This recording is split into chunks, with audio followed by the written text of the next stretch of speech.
Okay, we're out here in the Big Apple for mainly two reasons. The first one is to really help with my change and transition in my life. Originally, I bought this ticket back in April as a means of escaping the chaotic mess that was my living space and my life. Let's rewind the clock back to November 2020. I had just wrapped up the 30 Waves in 90 Days challenge. I traveled all up and down the state of California, caught 30 waves in 90 days with cerebral palsy. But more importantly, it made me realize that I might have some unhealthy habits that were affecting my life. Fast forward to December 2020, and now we're facing some of the biggest waves I had ever experienced, and all of those habits and issues came to the forefront. I recommitted to self-development after that experience, and I started to declutter my space. But as I removed things from my life, I felt like I was letting memories go, and that was super difficult for me, so I needed something to keep me grounded. So I started researching and reading up on 30-day challenges as a means of keeping me grounded. And journaling was one that kept coming up for me, and one that I really wanted to experience.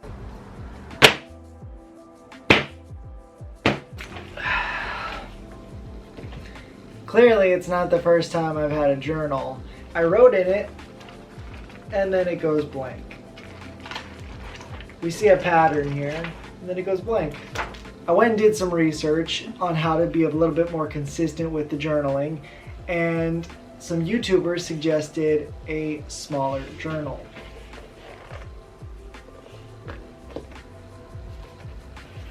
This one fits in the palm of my hand, and it was perfect.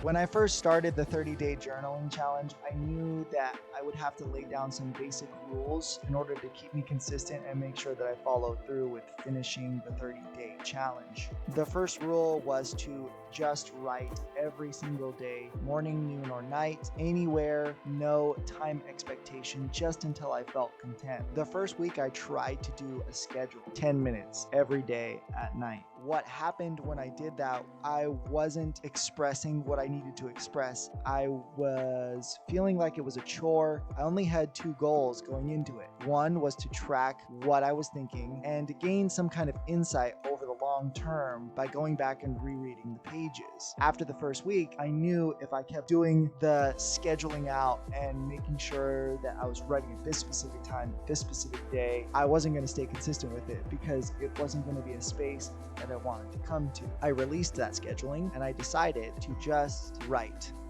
whenever I felt like it.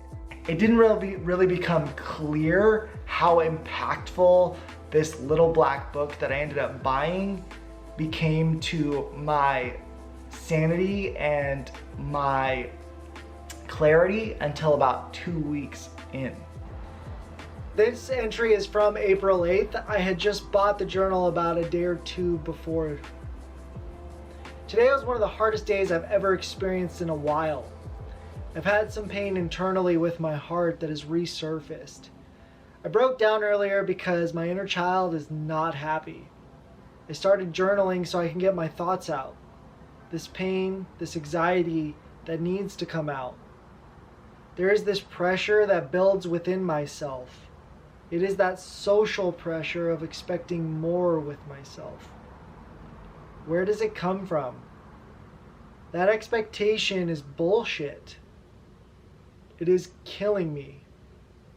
I know it is killing me, yet I keep feeding that monster. When will I decide to stop feeding that monster? I don't want to be old and bitter. I'd rather be old and overjoyed. What do I truly want? I know this answer deep down. I'm gonna find it. Today was tough, but necessary, and worth the deep dive. The second rule was the most important rule for me, which was to temper expectations. I had to remind myself every single day that this was a process. When we go through 30-day challenges, sometimes we have an expectation of a desired outcome, or a result. You know, like we expect some life-changing moment or event that really shifts our focus and our thinking about life, and so we end up changing our way of living, our way of thinking. I think the reality is much more about incremental changes over the course of time that leads to significant change or impact. That's what I experienced in this process, and it became very impactful to my life. But I was having to remind myself every day to just enjoy the process. What it revealed to me, this small black book, was just how hyperactive I was. If you really want to get a big picture about it, I decluttered my space. At the same time, I bought a journal and was going to do a 30-day journaling challenge. And at the same time I did all that, I also bought a ticket to New York. And this stupid little black book brought it to my attention that I was running away from my problems rather than confronting, acknowledging, and moving past it. And it also helped me to transition and change a new state of mind that I wanted to embrace. I hit up Zappos while I was out there. They hooked me up with free shoes, free gear, and they said, go take some dope pictures. And I said, say no more.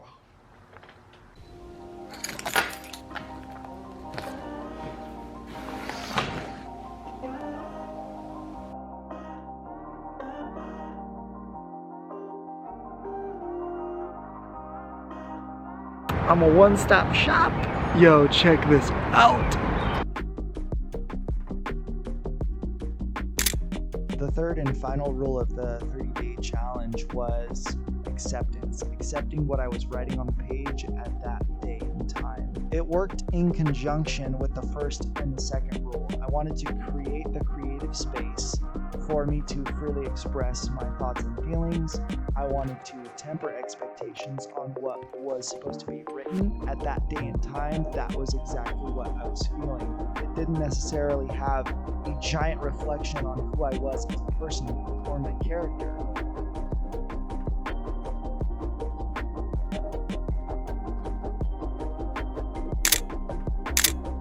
I'm gonna fall over looking at the buildings.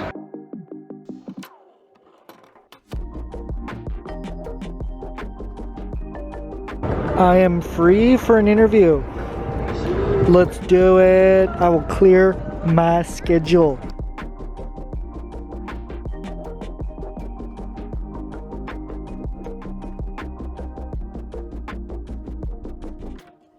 This is literally one of the most exciting moments of my life. This is why.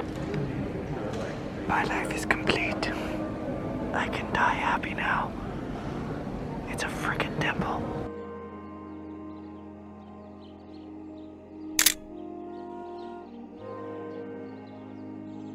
When I combined all three of these rules, it did become a space that I wanted to keep coming back to and writing more and more. And it became part of my daily routine one way or the other.